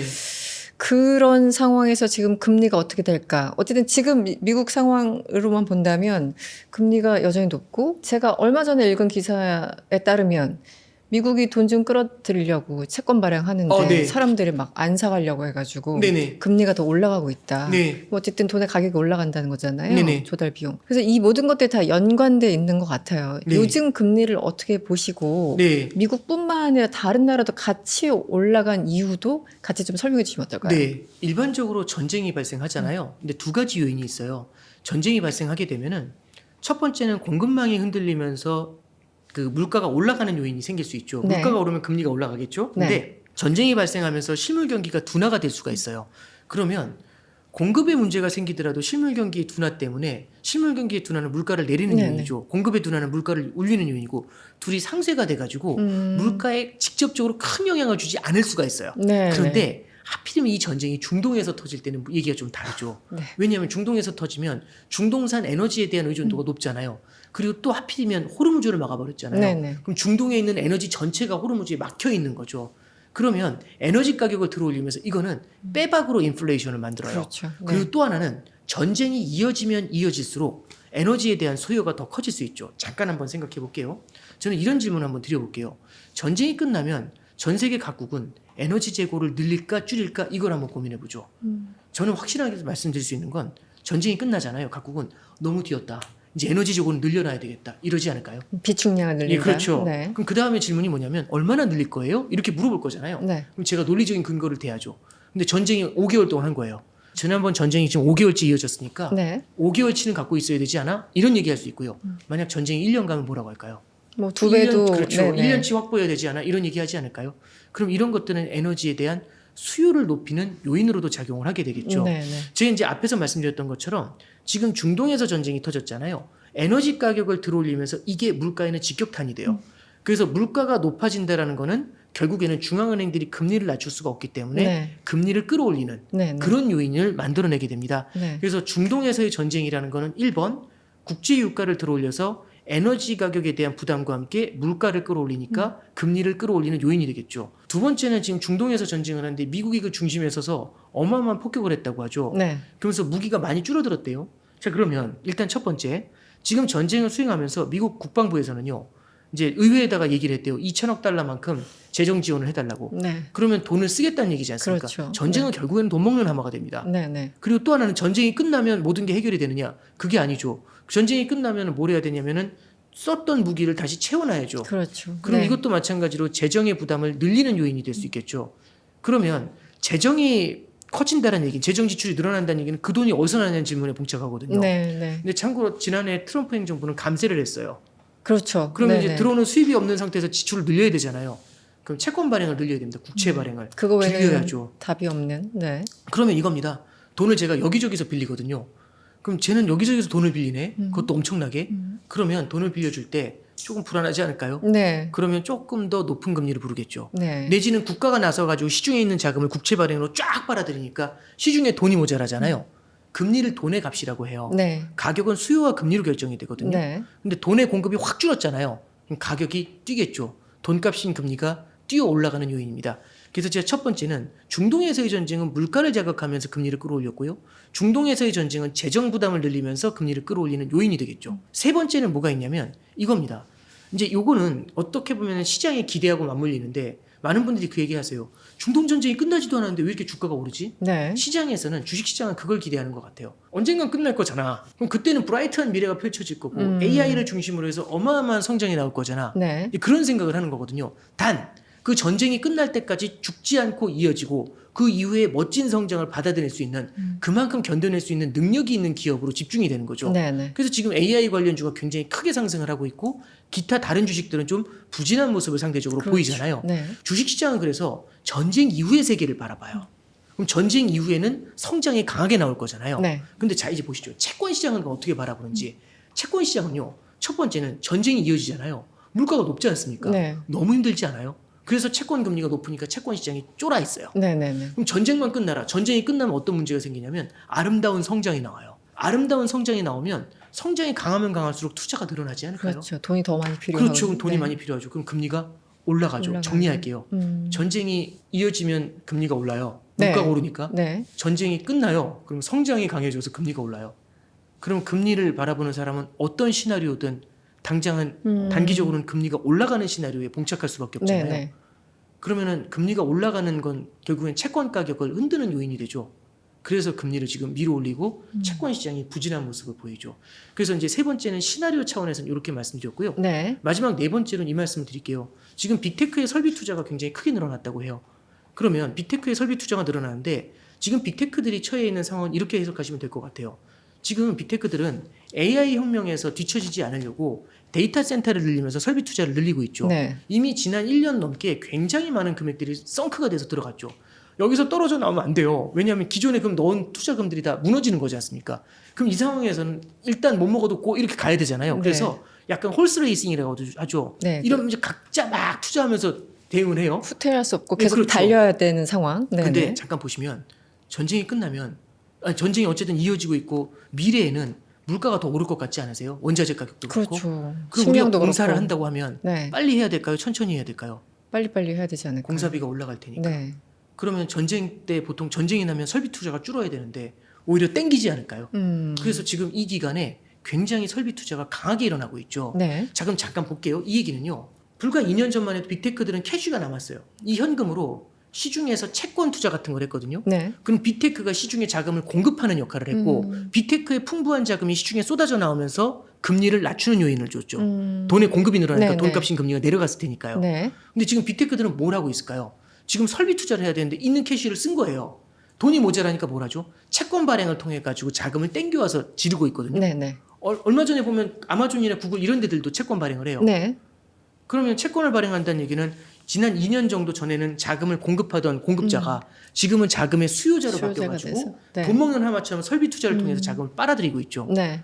그럼 시중의 금리가 올라가는 요인이 네. 있죠. 너도나도 달러를 찾는 상황. 네, 그렇죠. 그러면 이제 지금 정리를 잠깐 해드리면 물가에 대한 얘기, 그 다음에 재정 적자에 대한 얘기, 네. 그리고 이제 전쟁이 지속됐을 때와 지속되지 않았을 때, 끝났을 때 얘기를 주식과 채권의 시나리오 분석에서 드렸던 얘기, 네. 그 다음에 방금 전에 드렸던 얘기까지 합치면 네. 빅테크의 어떤 역할 변화 이런 것까지 합쳐보면은 금리가 올라가는 요인들이 있다라는 걸 우리가 조금은 좀 지켜볼 수가 있을 것 같습니다. 지금 사실 제 질문이 뭐 금리부터 연결돼서 AI 전쟁 이후는 어떻게 될 것인가 질문을 드렸고 말씀을 들었는데 요즘은 제가 경제 공부를 막 열심히 한 사람은 아니지만 과거에 그냥 기사를 읽다가 교과서적으로 해석되는 부분이 있고 네. 그렇지 않은 부분도 굉장히 많더라고요. 네. 예를 들면 전쟁 나면 안정적인 자산인 금값이 올라야 된다고 하는데 왜 금값이 떨어지는지도 모르겠고 네. 뭔가 굉장히 혼란스러워요. 네네. 어쨌든 2026년 이 이란 전쟁 끝날 듯 말 듯한데 그 이후에 펼쳐질 세상 특히 이제 경제적인 관점에서 마무리 말씀을 좀 해주시면 어떨까요? 이 이란 전쟁이라는 걸 20년 후에 돌아보면 우리는 어떤 생각을 할까 이런 말씀 좀 드렸는데요. 네, 저는 이제 이란 전쟁 이후에는 인플레이션이 쉽게 사라지지 않는 세상이 될 것 같아요. 인플레이션이 창궐한다는 표현은 맞지 않을 것 같고 과거보다 높은 물가가 꽤 오래 이어지는 현상이 나타날 것 같아요. 네네. 그러면 저는 이런 걸 하나 좀 기억해 보시죠. 물가가 높은 수준을 유지한다는 얘기는 옛날만큼 금리를 많이 낮추기가 쉽지 않다는 얘기가 돼요. 그러네요. 그럼 상대적인 고금리가 되겠죠. 그리고 상대적인 고금리하고 함께 에너지 가격이 높다는 얘기는 결국에는 에너지를 갖고 있는 국가들이 힘이 강해지겠죠. 그럼 미국은 테크의 힘도 강하지만 에너지도 같이 갖고 있게 되는 거잖아요. 그러면은 미국이 갖고 있는 성장의 힘은 더 강해질 수도 있겠죠. 아, 그러면은 장기적으로 긴 호흡에서 봤었을 때는 네. 전쟁 직후에야 환율이 내려올 수도 있겠지만 긴 호흡에서 봤었을 때는 달러가 강한 모습을 이어갈 가능성은 좀 더 열어둘 필요는 있는 것 같아요. 자, 그러면 지금까지만 한번 정리를 잠깐 해볼게요. 뭐냐면 전쟁 이후에 물가가 꽤 높아질 수 있다. 요거는 결국에는 금리에도 상방 압력을 주는 거고 네. 장기적으로는 자원을 갖고 있는 국가의 통화에도 압력을 주는 거죠. 그러면은 이란 전쟁이라는 게 단순히 물가뿐만 아니라 금리나 환율에도 큰 변화를 주는 거 아닐까요? 네. 예, 그래서 매크로 전체를 갖다가 뒤흔들 수 있는 그런 하나의 이슈가 되지 않겠는가? 예, 그런 말씀 조심스레 드려봅니다. 네, 알겠습니다. 최근 온라인에서 1년 만에 100억 원을 벌었다는 한 직장인의 수익 인증 글이 크게 화제가 됐었죠. 아, 이런 글들을 보면은 사실은 좀 박탈감도 느끼고 나는 뭐 했나 스스로 자책하게도 되는데요. 그래서 마음이 조급해지는 분들도 계실 거라 생각합니다. 오늘은 이 상승장에서 우리의 마음을 좀 달래주고 또 앞으로 어디를 봐야 될지 조언을 해주실 오건영 단장님과 이야기 이어가도록 하겠습니다. 어서 오세요. 네, 안녕하세요. 저도 요즘 경제 뉴스 보면 특히 주식 관련 뉴스를 보면 클릭을 잘 안 하게 돼요. 아, 네네. 읽다 보면 속상해질까봐. 나만 마이너스였고 내가 다 팔고 나니까 꼭 주식은 오르더라고요. 정말 이게 농담이 아니고 나한테만 적용되는 얘기 같기도 하고 막 이런 느낌들. 그 기사들이 쏟아지는데 네네. 단장님은 어떤 생각을 요즘 좀 하시는지 궁금합니다. 이제 뭐 전반적으로. 물론 이제 이런 건 있죠. 우리나라 이제 주식시장도 굉장히 뜨겁고 사람들의 관심도도 높아진 것 같고요. 뭐랄까요? 삼성전자라든지 하이닉스처럼 굉장히 국민적으로 많이 알려져 있는 네. 대기업의 주가가 대형주들의 주가가 올라가니까 사람들의 노출도도 더 높은 것 같아요. 그렇죠. 그만큼 관심이 좀 높아졌죠. 그리고 이제 뭐라고 해야 될까요? 이제 주식 투자라는 것을 바라보는 시선 자체가 과거하고는 좀 많이 바뀌었다고 봐요. 그래서 이런 것들은 일종의 머니 무브라고 할 수가 있죠. 그러니까 머니 무브라는 게 안전적인 자산에만 머물러 있다가 이것 말고 무언가 다른 자산을 바라봐야 돼. 이런 시각들이 커지는 건 맞는 것 같아요. 네. 그래서 이제 사람들이 투자에 대한 관심들이 좀 높아지고 있는데 다만 그런 건 있죠. 투자에 대한 관심도 높아지고 조금씩 투자를 늘려가고 있는데 뭐냐면 이미 달려간 사람들이 워낙에 큰 수익을 내다 보니까 네. 포모라는 표현을 요즘 많이 쓰잖아요. 이제 네네. 약간 상식처럼 말씀들을 좀 많이 하시는데 그런 포모 나만 못 버는 거 아니야 이제 이런 생각들 되게 많이 하시는 것 네. 같아요. 그래서 어떤 조급함 같은 거 느끼시는 분들이 의외로 많다 이런 생각은 좀 하게 됩니다. 네. 사실 저희 일부에서 단장님께서 이 이란 전쟁이 무엇을 의미하는지 앞으로 인플레이션의 가능성이 훨씬 더 이제 넓어졌고 깊어졌고 그거에 따라 또 금리도 어떻게 되고 전 세계 경제가 어떻게 될 것이다라고 거시적인 입장에서 이제 설명을 좀 해주셨어요. 네. 정말 이해하는데 많은 도움이 됐는데요. 항상 좋을 때는 없잖아요. 항상 네. 이제 인생처럼 주식도 왔다 갔다 하는 건데 네네. 이 주식을 투자하시는 분들한테 전체 그 돈의 흐름을 보시는 입장에서 어떤 조언을 좀 해주시겠어요? 이런 건 있는 것 같아요. 그러니까 말씀하셨던 것처럼 어떤 자산도 영원하진 않거든요. 그러니까 결국에는 특정 자산이 굉장히 크게 과열이 되면서 뛰어 올라가는 경우들도 있고 네. 그러고 나서는 쉴 때도 있거든요. 그럼요. 그래서 어떤 때는요. 제가 뭐 주식 전문가는 아닙니다만 어떤 종목이라든지 주식 자체가 펀더멘탈을 넘어서 되게 과열이 되는 경우들도 나타날 때가 있어요. 이런 거는 오히려 어떤 경제적인 영향, 기업이 얼마나 벌어들이냐 이런 것들을 떠나서 심리적인 조급함하고 맞물리는 경우들도 네. 종종 볼 수가 있는 것 같아요. 네. 그래서 저는 요즘은 이제 좀 어떤 생각을 하냐면 너무 이제 뭐랄까요 많이 뛰는 자산들 있잖아요. 네. 이게 영원히 오를 거고 지금밖에 기회가 없다 이렇게 생각하는 그런 것들보다는 뭐랄까요 조금 긴 호흡에서 바라보시면서 여러 가지 자산들을 좀 터치해 보시는 방법들을 좀 고민해 보는 것도 필요하지 않나 싶어요. 네. 과거에도 저도 2004년부터 마켓을 봤는데요. 2006년, 7년에는 중국 증시의 버블, 네네. 그리고 이제 2015년도에도 중국 증시가 마찬가지로 버블을 한번 겪은 적이 있었죠. 네. 근데 그 이전에는 닷컴 버블 같은 것들도 그렇죠. 있었어요. 그러니까 네. 지금이 그때와 같다 틀리다 이런 거를 떠나서 너무 과도한 쏠림들이 나타나는 경우들이 있거든요. 이럴 때에는 무언가 그런 쏠림을 바라보면서 미래에 굉장히 나아질 것 같은 뷰 이런 걸 보면서 일부 정도는 해보는 것도 괜찮겠지만 네네. 너무 한쪽으로 몰려가는 거는 좀 저는 경계해야 되지 않나 그런 생각은 좀 듭니다. 올인은 항상 위험하죠. 그래서 네네네, 포트폴리오. 그렇죠. 네. 네네. 앞서서 이 ETF 뭐 이런 종목에 대해서 언급을 좀 해주셨는데 너무 한쪽에 리스키하게 소위 말하는 몰빵하지 말고 좀 다양하게 또 긴 호흡을 가지고 투자를 해야 된다고 말씀해 주셨는데 단장님 같은 경우는 ETF 쪽을 많이 좀 추천을 하시는 편인가요? 어떠신가요? 이런 게 있어요. 기농업에서 투자를 할 때 전문가냐 그러지 않느냐는 또 다른 것 같아요. 그러니까 뭐냐면 주식을 오래 투자하신 그런 분들 같은 경우가 있고 직장인이신데 투자를 좀 해야 되지 않겠어 라고 해서 투자하시는 분들도 있잖아요. 그럼요. 네. 근데 이제 전자처럼 그냥 완전히 주식만 투자하고 그냥 전업이다 라고 한다면은 계속해서 주식 종목들도 모니터링 하실 수 있고 네. 스터디도 많이 할 수 있는 거잖아요. 연구 같은 것도 많이 하고. 근데 본업이 다른 본업이 있는 상태에서 투자를 한다는 건 생각보다 난이도가 높을 겁니다. 일단 들어가서 어떻게 하루가 흘러가는지를 예, 모르니까요. 그렇죠. 네. 그러면 샀다 팔았다 이런 것들이 불가능하잖아요. 네네. 그리고 그런 데서 제대로 된 판단을 하지 못하고 제대로 된 스터디를 하지 못하고 선택을 하는 경우들이 왕왕 생겨나게 그럼요. 되거든요. 네. 그러면 저는 이제 하나 말씀드릴 수 있는 게 어떤 특정한 종목이라든지 이런 것들을 가져가는 것보다는 장기 투자를 가져가야 되지 않습니까? 결국엔 막 이렇게 막 왔다 갔다 하는 게 아니라 그럼 장기 투자를 한번 가정해 보죠. 근데 10년, 20년, 30년 이렇게 장기 투자를 해요. 네. 근데 이제 문제는 뭐냐면 그랬더니 좋은 주식의 사이클도 바뀔 수가 있다는 거죠. 네네. 예를 들어서 제가 마켓을 보던 2004년, 5년, 6년, 7년에는요. 미국 주식으로만 따지면 미국의 은행주하고 네. 엑슨모빌과 같은 에너지 관련주가 시총 1, 2위를 막 차지하고 그랬었어요. 2004년, 5년 그 시기요? 그렇죠. 2004년, 5년, 6년, 7년 이때였는데 아. 그때 뭐 제네럴 일렉트릭스 이제 이런 네네. 기업들도 좋았었죠. 근데 참고로 보면은 지금 시총 상위 없어요. 이게 거의 다 지금은 뭐가 올랐냐면 테크주들이 많이 올라오죠. 네네. 그럼 이제 2004년을 얘기했잖아요. 2000년대 초반을. 20년 전이에요. 예, 그렇죠. 대략. 네. 90년대 또 보면은 테크주들이 또 엄청 좋았어요. 그렇죠. 그럼 테크주 이후에 금융주라든지 아니면 에너지 에너지 관련주, 쪽. 그 다음에 또 테크주의 사이클이 온 거잖아요. 그럼 이제 우리는 뭘 보는 거냐면 특정 기업이 계속해서 엄청나게 시총일이 우량 기업으로 계속해서 남아있을 수 있냐. 여기에 대해서는 사실 개인들이 판단하기가 쉽지가 않죠. 네.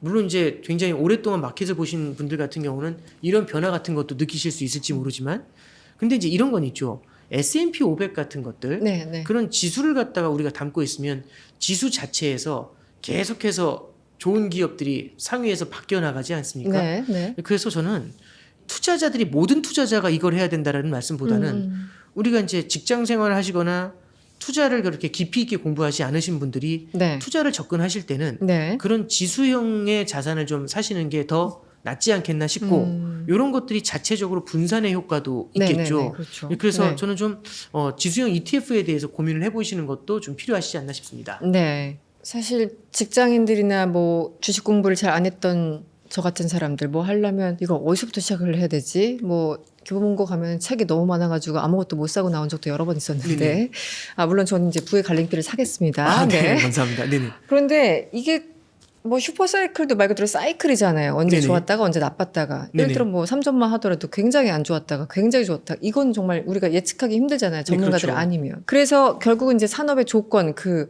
언저리에서 같이 햇볕을 볼 사람들, 종목들을 봐야 될 것 같은데 산업의 조건, 어떤 거를 좀 주목해서 봐야 된다 이렇게 좀 조언을 해주시겠습니까? 그러니까 제가 산업 자체를 바라보는 사람은 아닙니다만 이런 조언은 좀 드릴 수 있을 것 같아요. 그러니까 저는 매크로를 보고 있잖아요. 네. 아마 굉장히 많은 방송을 통해서 산업에 대한 얘기도 그렇고 종목에 대한 얘기도 들으셨을 거예요. 근데 저는 매크로를 보는 관점에서 이런 말씀을 좀 조언으로 드려볼게요. 네. 뭐냐면 매크로를 보는 사람들은요. 이런 게 좀 있어요. 매크로는 환경이거든요. 어떤 산업을 둘러싸고 있는 환경이에요. 근데 혹자는 이런 말씀도 하세요. 아, 저 거시경제 봐봤자 투자에 도움 안 돼. 이렇게 얘기하시는 분들도 있는데 이게 왜 그런 생각이 드냐면 저도 상당 부분 공감하는 게 네. 이런 거예요. 우리가 이제 축구를 한다고 가정을 할게요. A팀하고 B팀하고 이제 축구 경기를 해요. 근데 이제 둘 다 잘하는데 그럼 누가 이길까라고 해서 보면은 선수들은 면면을 보니까 A팀이 이길 것 같아. 이렇게 이제 생각할 수 있지 않습니까? 네. 근데 문제가 하나 있어요. 뭐냐면 B의 홈 경기예요. 그러니까 A는 어웨이 경기고 B는 홈 경기입니다. 네네네. 그럼 또 그러면은- 얘기가 또 달라지네요. 예, 그렇죠. 근소한 우위가 있는데 A가 B의 홈 경기다? 그러면 B의 10만 관중이 열광적으로 B를 응원한대요. 그러면 승무패 베팅하시면은 갑자기 생각이 좀 바뀔 것 같지 좀 않으세요? 그러네요. 예. 네. 그리고 두 번째는 A 팀은요 스피드로 승부하는 팀인데 그날 비가 와서 경기장이 되게 미끌미끌하대요. 그럼 좀 점차 이런 생각이 들지 네네. 않을까요? 자, 그럼 저는 어떤 사람이냐면 이 선수들은 잘 몰라요. 환경을 보는 사람이에요. 지금 승무패 투자하셔야 되잖아요. 근데 이제 제가 딱 등장해서 그러는 거예요. 막 A팀이 어떻고 B팀이 어떻고 이런 얘기 한마디도 안 하고 딱 얘기하는 거죠. 저기 경기하는 날 비가 엄청 와서 경기장이 되게 미끄러워요. 이거 1번. 네. 그러니까 물어보시는 거예요. 그래서 이겨요, 져요? 모르죠. 경기장 미끄럽다고요. 그랬더니 네. 또 물어보신 거예요. 이겨요, 져요? 모르죠. 근데 이런 생각을 해볼 수 있죠. 우리가 A에 풀 베팅 하려고 했다가 경기장이 미끄러워? 그러면 조금 베팅의 레벨을 낮출 수도 있지 않을까요? 한 7대3 뭐 이렇게라도. 예, 그렇죠. 네. 그리고 또 하나는 얘기하는 거예요. 그래서 이겨요, 져요? 했더니 제가 얘기해요. 어웨이예요. A팀의 어웨이 경기고 B의 홈 경기라고. 그래서 A가 이겨요, 져요? 또 물어보시면 5년 당했어. 저는 A 어웨이 경기예요. 그러니까 환경은 이거예요. 네네. 매크로는 이런 거거든요. 매크로는요, 승패를 결정하지 않아요. 유불리는 결정할 수 있어요. 아. 자, 한번 볼게요. 이렇게 보시죠. 매크로의 대표적인 게 금리죠. 네. 금리가 높을 때 유리한 기업하고 금리가 낮을 때 유리한 기업이 있겠죠. 그럼요. 네. 환율이 높을 때 유리한 기업, 낮을 때 유리한 기업이 있겠죠. 네. 당장 수출 그렇죠. 기업만 하더라도. 물가가 높을 때 유리한 기업, 물가가 낮을 때 유리한 기업이 있겠죠. 그러지 않을까요? 그럼 잠깐 생각해 볼게요.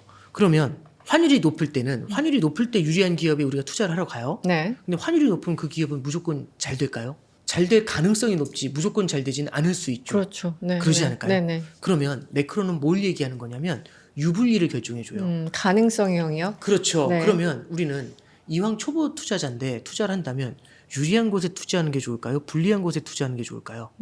물론 유리하다고 이기는 게 아니에요. 네네. 불리하다고 꼭 지는 건 아니에요. 예를 들어서 브라질 같은 경우는 어웨이 경기에도 이기거든요. 왜냐하면 압도적이니까. 네네. 그러지 않나요? 네네. 그러니까 저는 결국에는 이 매크로라는 거는 네. 그런 환경에 대한 얘기를 해드리는 거거든요. 그러면 예를 들어서 제가 아까 전에 이란 전쟁 이후에는 네. 에너지에 대한 수요가 늘어날 수 있어. 그러면 잠깐 들어보시고선 그러면 에너지에 관련된 기업이라든지 국가라든지 이런 쪽을 바라봐야 되나? 아니면 에너지 관련된 국가들의 통화 이런 것들 좀 바라봐야 되나? 아, 네네. 이런 생각들을 좀 하게 되지 않을까요? 네. 그리고 이게 그러면 그런 환경들이 유리해지게 되면은 우리가 그런 쪽에 포트폴리오가 완전히 비어져 있었다면 이 포트폴리오를 조금씩 채워나가는 방법을 써줘야 되지 않을까요? 네네. 예, 그래서 저는 이 매크로를 바라본다는 건 또 산업하고 또 관점이 달라요. 예를 들어서 환율이 높을 때 유리한 산업이 있겠죠. 그 산업 중에서 또 어떤 기업이 유리한지가 나오겠죠. 그래서 그러네요. 이제 이게 우리가 공부를 할 때 보면은 단순히 이 거시경제 하나로 모든 걸 결정 짓는 게 아니라 네네. 이 중간에 산업에 대한 분석, 기업에 대한 분석까지 체계적으로 같이 해주시는 게 되게 필요한 것 같습니다. 그래서 네. 꼭 환경도 꼭 한번 같이 바라보시자. 이런 조언을 드려볼게요. 제가 생각해 보니까 일부에서 단장님께서 말씀하신 키워드가 일단 에너지였고, 네네. 당연히 에너지 흐름 자체가 어려워지고 있고 앞으로도 당분간 어려워질 것이다. 그리고 자원 얘기하셨고, 네. 결국은 뭐 비슷한 얘기긴 합니다만, 그리고 AI를 얘기하셨어요. 네네. 그럼 일단 우리가 공부하더라도 뭔가 약간 매직아이처럼 이런 부분은 뭔가 앞으로도 계속 수요가 있을 텐데 이렇게 좀 생각을 할 수 있다라는 그런 말씀이신 건가요? 지금의 조언의 맥락이? 잠깐만 생각을 해보죠. 네. 이런 관점에서 말씀드려볼게요. 지금 우리가 미국 주식을 투자한다고 가정해볼게요. 네. 그럼 아마 이거 보시는 분들도 공감하실 텐데 보통 미국 주식 투자하신다면 엑슨모빌을 떠올리실까요? 아니면은 엔비디아를 떠올릴까요? 요즘은 엔비디아. 당연히 엔비디아겠죠. 지난 10여 년 동안 가장 성과가 좋은 게 엔비디아였으니까요. 네. 대신에 에너지 관련주는 굉장히 힘들었어요. 그럼 잠깐 생각해보면 지난 10에서 15년 동안의 성과를 비교해 보잖아요. 그러면 2012년도, 13년도, 14년도에 셰일 혁명이 시작됐다는 말씀드렸죠. 네. 그때부터 시작해서 에너지가 저유가하고 낮은 에너지 가격, 에너지의 공급 과잉이 일어났던 그 시기에는요.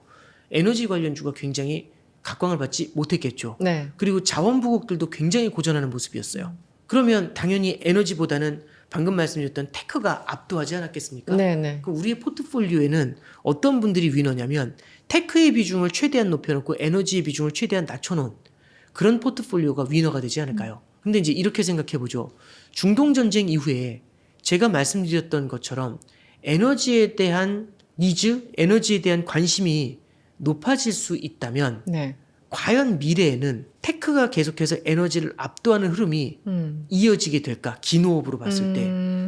앞서 설명해드렸던 걸 한번 기억을 해보시면 지난 10몇 년 동안처럼 압도적이진 않겠는데 이런 생각해 보실 수 있죠. 네, 네, 네. 왜냐하면 그때는 에너지 공급 과잉이었고 저성장 저물가 그다음에 저금리였잖아요. 네, 네. 근데 미래에는 어쩌면 과거보다 높은 물가, 과거보다 높은 에너지 가격, 과거보다 높은 금리 그러네요. 이런 것들이 나타날 수 있잖아요. 그러면 우리는 어떤 생각을 해볼 수 있을까요? 이렇게 제가 연속하고 단절이라는 말씀을 드렸었는데 이란 전쟁 이전과 이후에는 네. 단절이 나타날 텐데 네. 그 단절 중에 하나는 뭐냐면 기존처럼 에너지와 테크의 성과 비교가 했었을 때 크게 벌어지던 세상과 그 이후의 모습은 달라지지 않을까요? 계속해서 성과가 벌어질 것인가 아니면 우리도 에너지도 같이 바라봐야 될 것인가? 그러면 우리가 이제 포트폴리오 투자자라고 해보죠. 네. 제 얘기를 들어보니까 뭐 싱숭생숭한데 그 얘기 들어보니까 20%의 확률은 있는 것 같아. 네. 네. 그럼 내 포트폴리오의 20% 정도는 주식 포트폴리오의 20% 정도는 에너지와 관련된 부분들, 인플레이션과 관련된 부분들 이런 거를 조금 고민해봐도 되지 않을까요? 예, 저는 그래서 이 포트폴리오 투자라는 걸 하잖아요. 네. 저는 이렇게 생각을 해요. 포트폴리오 투자는 미래를 모르기 때문에 하거든요. 그렇죠. 미래를 네, 알면 네. 왜 나누겠습니까? 그럼요. 그냥 하나만 사면 되는 거죠. 몰빵하죠. 네. 아 그러면 저 테크예요? 이렇게 들어가는 거잖아요.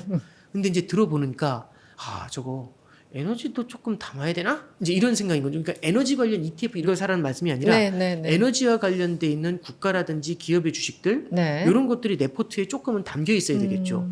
그러면 이런 형태의 투자를 갖다가 우리가 같이 고민할 수 있다라는 것, 이런 것들이 매크로를 봤었을 때는 나올 수 있는 얘기가 될 겁니다. 그런데 사실 머리로는 알아도 우리가 옆에 얘기를 듣다 보면은 자꾸 이 쏠림 현상이 생기고 또 조급함이 생깁니다. 당장 뭐라도 사야 되겠다는 생각이 드는데 이번 상승장을 놓치신 분들이 지금 매수 버튼을 누르기 전에 가장 먼저 점검해야 될 기준이 어떤 게 있을까요? 그러니까 저는 이렇게 말씀드려 볼게요.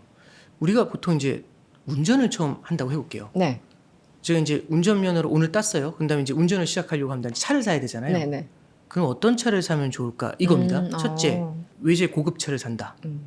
둘째, 중고차를 산다. 네. 어떤 게 상식적으로 맞을까요? 보통 초보 달고 다니기에는 중고차가 맞는 것 같은데. 저기 100% 긁지 않습니까?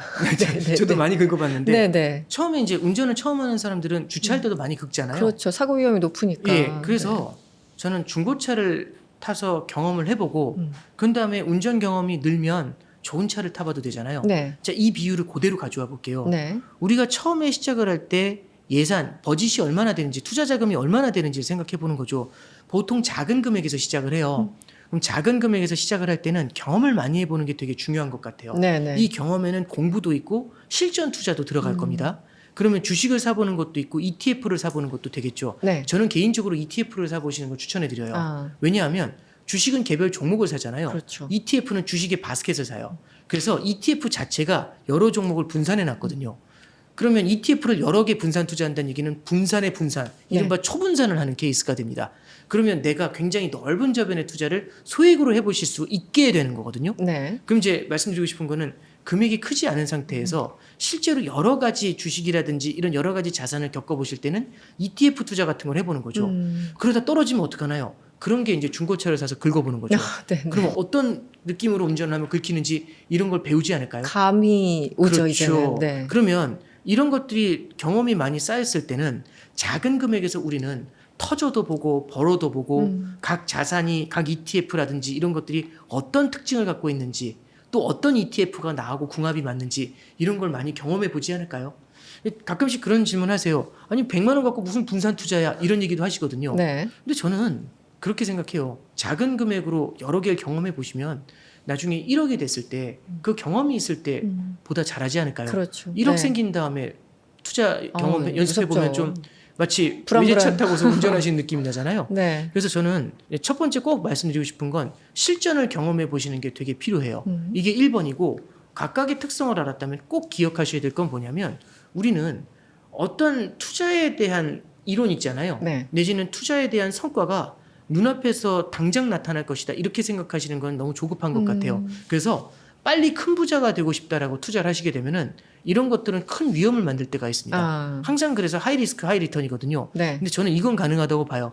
긴 시간을 두면서 예금 금리보다 더 높은 수준의 수익률을 올리는 거 이런 것들은 가능하다고 봐요. 그런 것들이 일종의 분산 투자가 되는 거고 네. 장기 투자가 되는 거거든요. 자, 그래서 제가 그냥 요 비유를 하나 좀 말씀을 드리면 우리가 이제 저 어렸을 때 그런 적이 있어요. 어른들하고 네. 계곡에 이제 물놀이를 간 적이 있는데 네. 어르신들하고 왜 전 갔는지 모르겠는데 제 초등학교 3학년 때 갔던 것 같아요. 네. 네. 또 이제 어르신들하고 같이 앉아서 술 마실 수는 없잖아요. 초등학교 3학년이. 그렇죠. 그래서 이렇게 족대라고 해서 이게 그물 같은 거 뭔지 아, 아세요? 뭔지 알아요. 그걸 딱 주시면서 야 가서 송사리 잡으라고 피레미 잡아 이러시면 주시더라고요. 그 장면이 아직도 기억이 나요. 30년이 넘게 지났지만 그걸 들고서 초등학교 3학년이 물속에서 막 물고기를 잡으려고 막 쫓아다녔거든요. 물속에서 초등학교 3학년보다 물고기가 빠르잖아요. 그래서 물고기를 거의 못 잡았어요. 네. 근데 저희 이제 삼촌이 물고기를 잘 잡으시는데 어항이라는 게 있어요. 그렇죠. 약간 통발 같아가지고 네. 요 안에다 이렇게 떡밥 발라가지고 물속에 집어넣으면 네. 고기들이 들어오잖아요. 삼촌이 탁 들어오셔가지고 처음에 이제 시작할 때 저한테 족대 주시면서 이게 2군데 정도에다 이렇게 어항을 여기 박으셨거든요. 여기 이제 물고기들이 많이 모이는 네, 곳들. 네. 한 3시간 지났어요. 저는 미꾸라지 하나 잡았거든요. 그래서 삼촌이 이제 탁 같이 이제 막 이렇게 얘기하시면서 쉬시다가 네. 딱 오셔가지고 이 어항을 딱 들어올리는데 와 가득 찼어요? 가득 찼더라고요. 여기 딱 여기 메기도 있어요. 아직도 어. 그 장면이 현타가 와요. 아. 노력은 제가 많이 했지 않습니까? 저는 5분도 못 쉬었거든요. 그렇죠. 3시간 동안 뛰어다녔는데. 그 애기 때 현타가 온 거죠. 아. 근데 잠깐 생각을 해보면 네. 우리는 이런 생각을 하는 거예요. 지금의 주식시장이나 이런 걸 보면 이렇게 좋은 채널들도 많고 이 굉장히 많은 정보가 돌아다닐 거지 네, 않습니까? 네. 그러면 이 굉장히 빠른 정보의 이동은요. 30년 전보다 물고기가 지금 3배, 4배 빠른 거예요. 그럼 이런 때 우리가 족대 들고 쫓아다니면 개인 투자자가 불가능하네요. 한 마리도 못 잡죠. 네, 네. 그럼 어떻게 잡아야 될까? 길목을 지켜야 되지 않을까요? 네, 어항을 두면 어떨까요? 아무리 물고기가 빨라도. 그럼 이제 그 다음 질문이 어항을 두는 건 좋은데 그럼 그 어항에 물고기가 몇 분 몇 초에 들어갑니까? 이런 질문하는 사람은 없죠. 없죠. 들어갈 때까지 기다려야죠. 음. 마지막 하나 조언 드리고 싶은 건 제가 그때 삼촌한테 그 어항을 빌렸어요. 그래서 제가 넣어봤거든요. 물속에다가. 근데 궁금하더라고요. 네. 몇 마리가 들어갔나. 아, 궁금하죠. 그래서 어렸을 1분에 때. 한 번씩 가서 봤어요. 근데 물고기가 안 들어오더라고요. 애들 들어오는 걸 방해하셨네요. 그렇죠. 네. 근데 그때는 그걸 몰랐죠. 아. 예, 말씀드리고 싶은 건 어떻게 보면은 우리가 AI 혁명 같은 거 앞서도 말씀드렸지만 연준 의원들 간에도 의견이 갈리죠. 네. 굉장히 순탄하게 으악 이런 길이 아니라 중간중간 되게 범피로드라고 하나요? 네, 네. 울퉁불퉁한 길이 될 수도 있지 않을까요? 네, 근데 네. 대신에 우리는 먼 미래에 이 어항 속에 물고기가 들어올 것 같지 않나요? 음. 그래서 우리는 들어옴직한 성장이 강하게 나옴직한 곳에 길게 들어올 때까지 어항을 두는 방법 그걸 고민해야 되지 않을까요? 그래서 저는 2가지를 좀 말씀드렸죠. 네, 네. 첫 번째는 장기 투자, 긴 호흡에서 바라보는 관점에 대해 말씀드렸고 네. 2번째는 여러 가지 자산들에 대해서 직접 체험을 해보시는 거, 경험을 하고 접근하시는 거, 네. 요거를 말씀드렸습니다. 그래서 중고차의 비유와 함께 족대와 어항의 비유를 말씀드렸죠. 이 2가지를 좀 기억을 하시면서 투자하시면 도움이 되시지 않을까 싶습니다. 힌트를 막 주신 것 같아요. 네네. 그러니까 우회적으로 주셨는데 지금 투자하시는 분들을 위해서 조언을 해주신다면 어떨까요? 여러 케이스들이 있어요. 새롭게 투자를 시작하시는 분들도 있고 요즘은 이제 투자를 하셔서 수익을 많이 내신 분들도 있어요. 꽤 있습니다. 네, 근데 저는 이제 조언을 좀 이렇게 드릴게요. 우리가 이제 투자 포트폴리오를 짜는 관점에서 보면은 투자 포트폴리오를 어떻게 짤까? 주식은 얼마나 하고 채권은 얼마나 하고 금은 얼마나 사고 그러니까 주식 얼마 채권 얼마 이렇게 생각해 보실 수 있지만 또 다른 관점에서 이런 것도 가능한 것 같아요.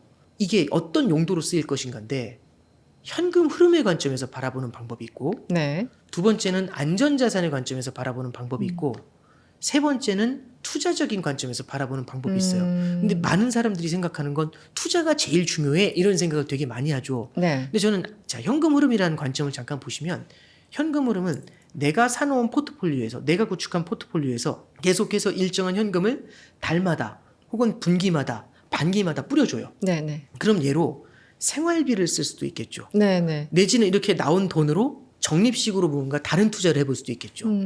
이거는 내가 예를 들어서 월급을 받으면서 생활할 때 또 다른 돈을 갖다가 만들어낼 수 있는 하나의 캐시를 만들어내는 원천이 돼요. 네. 이 캐시는 내 생활비로도 쓸 수 있지만 현금을 갖고 있으면 현금은 그냥 뭐 안전한 건가? 안전한 것도 되겠지만 하나 더 말씀드리면 현금은 또 다른 기회를 만들어줘요. 그러면 계속해서 캐시가 나오면 네. 뭔가 또 다른 투자 기회가 생겼을 때 네. 조금씩 받아놓은 쌓아놓은 캐시로 뭔가 다른 투자를 고민해 볼 수도 있겠죠. 그래서 첫 번째는 현금 흐름의 관점을 보자. 네. 2번째는요. 안전자산의 관점인데 예를 들어서 시장이 무너질 때 보통 중동사태의 한복판에서 환율은 어떻게 됐냐면 휴전 직전에 1530원까지 올라가요. 네. 그러면 달러는 안전자산으로서의 특징을 갖고 있지 않습니까? 네. 그럼 예를 들어서 볼게요. 내 투자 자산이 항상 좋을 수도 있겠지만 언젠가 한번 또 휘청할 수도 있겠죠. 그럴 때는 또 달러가 뛰어 올라가면서 내 포트폴리오를 보호해 주지 않을까요? 자, 그러면 네. 저는 투자도 있고 안전자산도 있고 네. 현금 흐름도 있다는 말씀드렸잖아요. 네. 근데 이제 딱 이런 생각이 드실 거예요. 근데 나는 지금 투자를 하고 있고 성과가 꽤 났어. 근데 뒤에 있는 건 잘 모르겠는데 그러면 투자를 하셔서 성과가 났고 앞으로도 더 좋을 것 같아요. 네. 그거는 이제 개인의 판단에 따른 건데 네. 그러면 이익금 중에 일부 정도는 제가 예를 들어서 100을 투자했는데 예를 들어서 50을 벌었어요. 그럼 50 전체도 될 수 있겠지만 50 중에서 일부 정도, 20, 30 정도라도 우리가 안전자산이나 현금 흐름에 투자를 할 수도 있지 않을까요? 달러 채권 같은 것들도 들어갈 수 있겠죠. 채권. 그러면 네. 이 달러 채권이라는 거는 금리 높아서 안 좋잖아요. 근데 계속해서 영원히 금리가 높을까요? 아니면 먼 미래에는 그것도 왔다 갔다. 경기 침체가 한 번은 찾아올 수 있을까요? 언제 찾아올지 모르죠. 근데 앞에 어항을 말씀드렸잖아요. 네. 네. 어쩌면 지금 안 들어오는 어항인데 나중에 들어오는 어항일 수도 있지 않을까요? 그러면 이런 케이스가 됩니다. 내가 일부 정도만 다른 안전자산으로 돌아갔을 때, 그러니까 주식하고 다른 상관관계를 보이는 다른 자산을 일부 정도 내 수익금으로 담으면 네. 내 수익금으로 담은 이 자산이 네. 내 원 포트폴리오가 흔들릴 때 이 뛰어오르면서 내 변동성을 잡아주는 역할을 할 수도 있겠죠. 그리고 그 친구가 캐쉬를 뿌려줄 수 있다면 작은아마 새로운 투자의 기회를 누릴 수 있는 찬스를 또 마찬가지로 만들어줄 수가 있겠죠. 그래서 저는 투자 올인도 있겠지만 네. 일정 수준 수익이 났다면은 이렇게 조금씩 네. 현금 흐름의 관점, 안전자산의 관점, 그 다음에 말씀드렸던 것처럼 투자의 관점 이렇게 조금 나눠서 자금의 용도별로 한번 고민해 보시면 좋을 것 같다. 네. 이런 조언을 마지막으로 드려봅니다. 알겠습니다. 여러 가지 어항을 일단 좀 만들어놔야 될 것 같아요. 네, 네. 어항이라는 거는 또 가능성, 그렇죠. 또 뭐 위험 분산 이런 네네, 가능성이겠죠. 그렇죠. 네, 그래서 오늘 말씀을 한 줄로 정리하면 어항을 다양하게 만들어 놓고 그렇죠. 여러 곳에 놔야겠죠. 그죠? 그리고 네. 좀 기다려라. 네네, 자꾸 그렇죠. 열어다보지 말고. 네네. 네. 물고기는 나보다 수천 배 빠르다. 그렇죠. 네, 이렇게 정리를 좀 하겠습니다. 사실 이게 굉장히 당연한 얘기 같지만 어려워요. 물론이죠. 예, 지금 말씀하신 것과 전 반대 방향으로 가시는 분들도 굉장히 많을걸요? 일찍 자고 일찍 일어나면 몸에 좋다 다 그 알잖아요. 절대 안 하잖아요, 사람들이. 네, 그렇잖아요. 아무도 못하죠. 그래서 단장님이 이렇게 자주 나와 주셔서 네네. 계속 잔소리를 해야 돼요. 네. 어항을 네네. 만들어 놓고 좀 기다려라. 네네. 당연한 얘기를 수십 번 반복해 주신 역할을 계속 앞으로도 하기를 기대하겠습니다. 네, 지금까지 오건영 단장님과 함께했습니다. 오늘 말씀 고맙습니다. 네, 감사합니다.